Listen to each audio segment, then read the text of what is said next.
My brother accidentally killed himself on March 16th, 2017.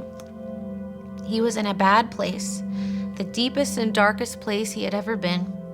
It was the end of a long and hard road he chose to travel so many years before. That night, Andrew coped by attempting to escape his pain and getting numb. He mixed a lethal combination of medications, all prescribed to him. Maybe this escape was more desperate. Maybe he knew that death was a possibility, but the pain he felt made him willing to take that risk.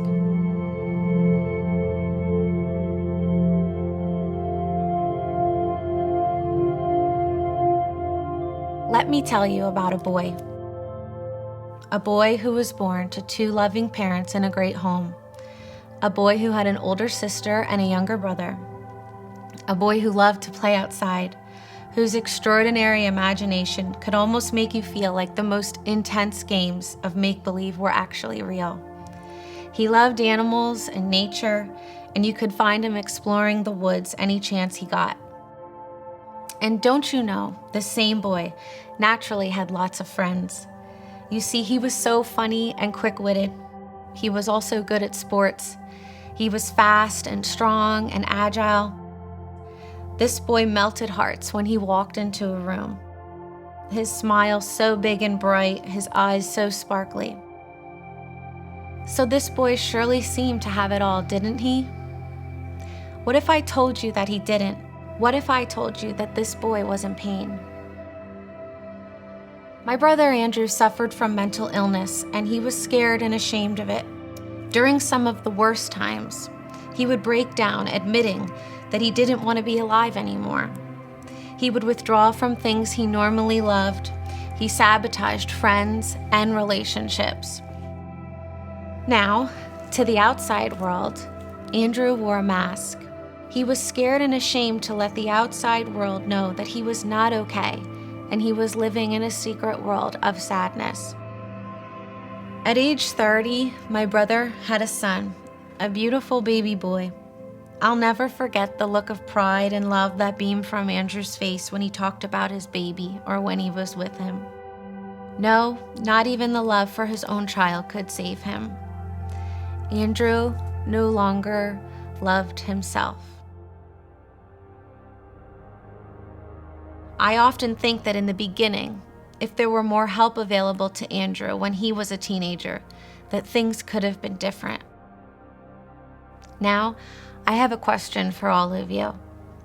I want you to look within yourself and ask yourself if you don't see a little bit of Andrew in you or in someone you know. I ask you to be open and observant to your friends. If you think one of them is hurting, don't be afraid. Extend your hand and your heart. Show them how much you care by encouraging and supporting them to take better care of themselves. Depression, feelings of inadequacy, anxiety, and sadness are not words that define anyone. You are so much more than those feelings. If Andrew were standing next to me right now, he would tell you that you're smart and you're strong and you're beautiful and you have a world of potential at your fingertips. He would tell you to take off your mask. Do not feel like you have to pretend that everything is fine. It is okay to not be okay. Reach out to your parents, your friends, your teachers, or anyone you trust. Suffering alone is not the answer, and it can lead to bad choices that will be only a temporary fix to a growing problem, a problem that can end your life.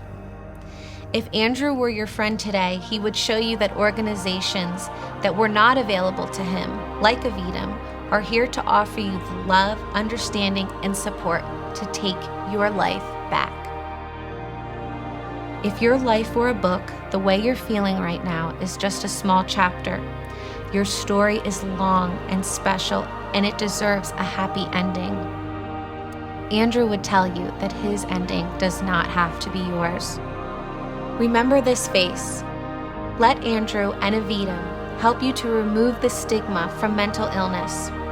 Let's work together to make each other feel accepted, appreciated, acknowledged, and cared for, so that Andrew's life was not in vain. Let's do it for Andrew. Let's do it for you.